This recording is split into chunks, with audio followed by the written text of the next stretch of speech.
Pertanyaan sekarang, saya yakin Tuhan saya Allah, tapi Allah nggak kelihatan. Ada alasan tak kenapa Allah nggak kelihatan? Ada alasannya. Anda tanamkan baik-baik, ini masalah akidah yang paling penting. Kata Nabi, itu disebutkan dalam banyak riwayat, bahwasanya nabi-nabi pun belum pernah ada nabi yang lihat Allah, termasuk Nabi Muhammad SAW. Kita ambil dalilnya dalam hadis Bukhari.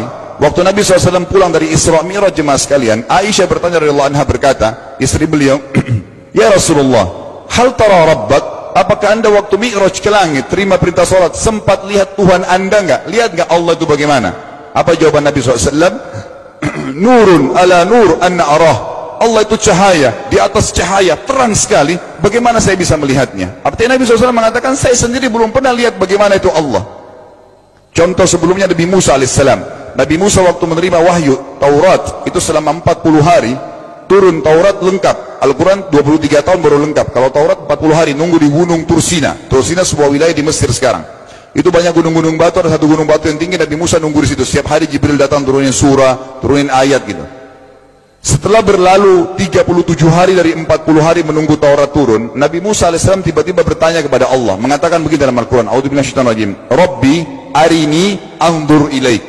Wahai Tuhanku, izinkan aku melihatmu. Aku beriman kau ada ya Allah, tapi aku ingin lihat kau bagaimana.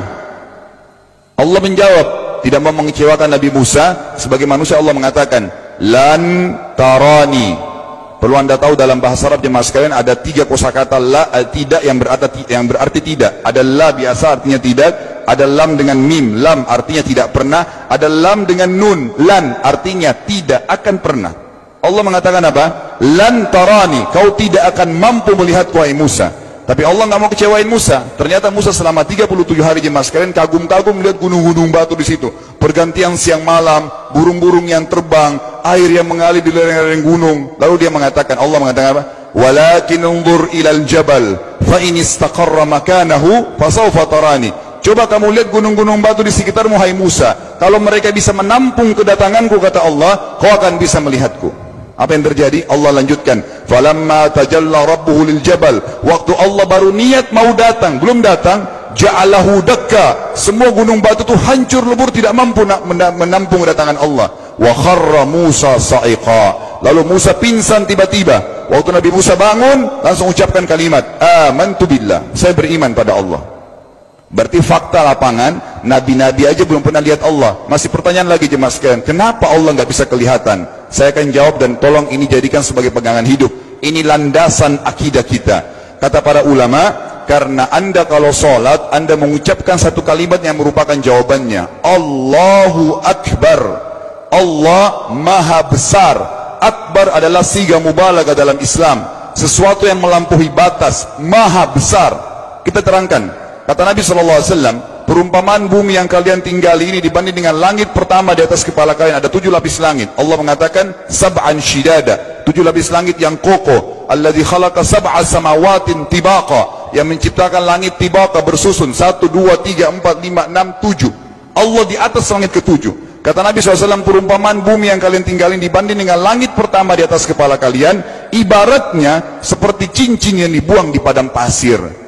Jadi kita tidak akan pernah bisa melihat ujungnya langit karena kita sangat kecil, dan ini terbukti secara fakta. Apakah anda sudah tahu bahwasanya miliaran bintang-bintang yang ada di atas kepala anda yang jaraknya sekian miliar tahun dari bumi, dan sekian miliar tahun lebih besar daripada bumi, sekian miliar kali lebih besar daripada bumi, itu semua berada di bawah langit pertama. Manusia tidak akan pernah bisa memegang langit ini dengan telapak tangannya, karena dari sini saja ke Pluto jaraknya 270 tahun. Nggak bakal bisa ada astronot dikirim kena mati di tengah jalan. Jaraknya jauh sekali bintang-bintang, dan semua berada di bawah langit pertama. Kata Nabi SAW, di atasnya ada langit kedua besarnya, digabung antara bumi sama langit pertama seperti cincin dibuang di padang pasir. Langit ketiga, 2, 1 dan bumi digabung tiga-tiganya, dibagi langit ketiga seperti cincin dibuang di padang pasir, sampai langit ke-7, 5, 6, 4, 3, 2, 1 dan bumi 7 digabung, dibanding langit ke-7 seperti cincin dibuang di padang pasir. Dan langit yang luas ini jemaah sekalian dipenuhi dengan makhluk Allah yang lain namanya malaikat. Dalam hadis Bukhari kata Nabi SAW, waktu saya sedang dimi'rajkan ke langit, tidak ada 4 jari pun ukuran di langit yang luas itu, kecuali saya temukan malaikat yang sedang ruku atau sujud, penuh dengan jumlah mereka. Anda tahu malaikat itu ada namanya nama kelompok, seperti Raqib, Atid itu kelompok. Di bawah Raqib banyak miliaran malaikat, di bawah Atid miliaran malaikat. Sama dengan Munkar Nakir, ada memang nama kelompok. Makanya kalau manusia 5 miliar, rakib atidnya 10 miliar. Rakib atidnya 10 miliar.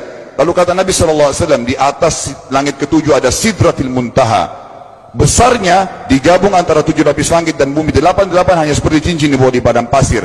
Di atas Sidratil Muntaha ada sebuah lautan yang Allah ciptakan. Lautan itu besarnya digabung antara Sidratil Muntaha, 7 lapis langit dan bumi. 8, 9-9-nya seperti cincin dibuang di padang pasir. Makanya kalau anda baca Quran, anda baca ayat wa kana arsyu 'alal ma', singgasana Allah di atas air. Ini maknanya, air adalah ada lautan. Lalu kata Nabi SAW, arsy-nya Allah di atas lautan itu singgasananya Allah. Besarnya digabung antara lautan, Sidratul Muntaha, 7 lapis langit dan bumi. 10-10-nya hanya seperti cincin dibuang di padang pasir. Anda sudah hafal ayat kursi? Apa artinya? Ayat tanda-tanda kebesaran Allah. Kursi itu artinya bukan tempat duduk, tapi tempat pijakan kaki raja di singgasana. Kalau raja inginnya singgasananya ada pijakan kaki, itu namanya kursi. Kita baca apa? Wasi'a kursiyuhu as-samawati wal ard. Pijakan kakinya Allah saja sudah menutupi seluruh langit dan bumi ini. Jadi kita mustahil bisa melihat Allah karena besarnya Allah Azza wa Jal. Tinggal kita tutup jemaah sekalian.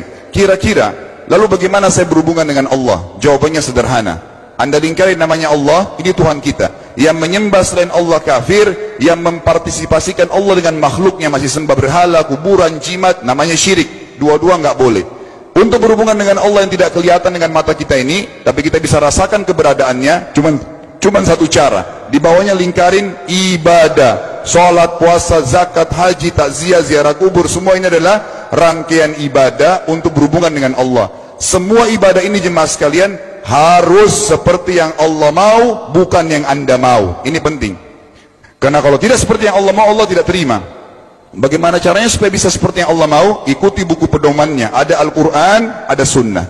Yang beribadah keluar dari 2 pedoman wahyu ini tidak akan diterima oleh Allah. Seperti Anda kalau kerja di perusahaan, pimpinan perusahaan kasih peraturan, Senin pakai baju kuning, Selasa baju hijau, Rabu pakai baju hitam. Datang jam 7, keluar jam 5 sore. Ternyata Anda tidak. Hari Senin Anda pakai baju yang hari Rabu, datangnya jam 9, keluar jam 2 siang. Dikeluarkan oleh pimpinan atasannya. Itu baru peraturan manusia. Bagaimana dengan peraturan Allah Azza wa Jal? Maka kita simpulkan semua jemaah sekalian adalah, yakinlah Tuhan Anda Allah ada, satu-satunya Tuhan. Kalau Anda sedang sakit, yang ciptakan Anda Allah, yang ciptakan penyakit Allah, yang menciptakan kesembuhannya Allah. Kalau kita sedang musibah sama, kalau kita sudah senang juga sama. Semoga Allah SWT menjadikan kita orang-orang yang senantiasa beriman padanya, dan juga selalu bertumbuh dalam keimanan tersebut serta mengikuti syariat. أمي كم أهواها أشتاق لمرآها وأحن لألقاها وأقبل يمناها